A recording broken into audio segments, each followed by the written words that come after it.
Alright, so a quick camp recap. One thing I got that stuck with me was, I forget who said it, but they said the people who need love the most are the hardest to love. And Ephesians 4:32 says, "And be ye kind one to another, tender-hearted, forgiving one another, even as God for Christ's sake hath forgiven you."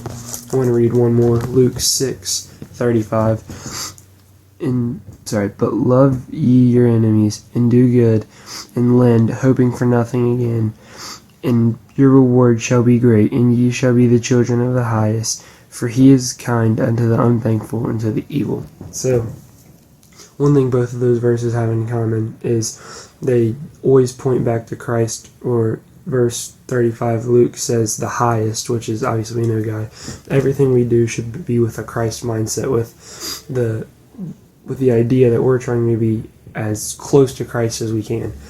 And I also like how Luke says, and lend, hoping for nothing again. I know, like, a lot of times, me personally, like, I've thought, I've been nice to this person, I've gained absolutely nothing from it. Like, what was the point? I've tried to witness him, I've tried to be nice, I've tried to reach out and do things for him, and every time it just backfires in my face, right? They're just annoying, or takes up too much of my time, and I just don't enjoy any of it. But you gotta go into it way more selfless than the way I am. I'm horrible with, like, seeing someone and just knowing that they need help, or they need, like, encourage, whatever it is. That's not me. I'm horrible about that.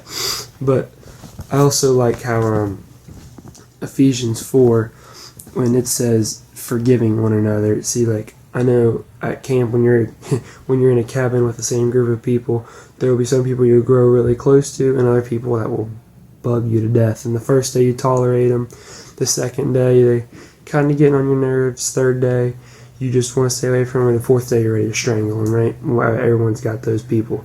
And verse 32 just says, forgiving one another, and then for Christ's sake, right? So again, everything points back to we have to do it with the same mindset that Christ did it for us. He's forgiven everything. He's perfect. Like, think of the free will that God gave us. Like, even Adam and Eve, all the way back to the very first sin, like, everything was set up perfect. God took 7 days, and then he rested on the seventh, built it all in 6, and then we go and messed it up because of this fallen man. Everything, we're imperfect. We continually mess up, and God forgave us. We have to forgive others the same way.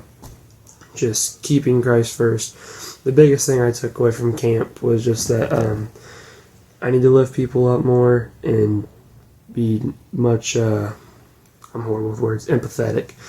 I'm very low with all that stuff, and I think as a group, even at camp as well, that's what I saw, is none of us are very good at that.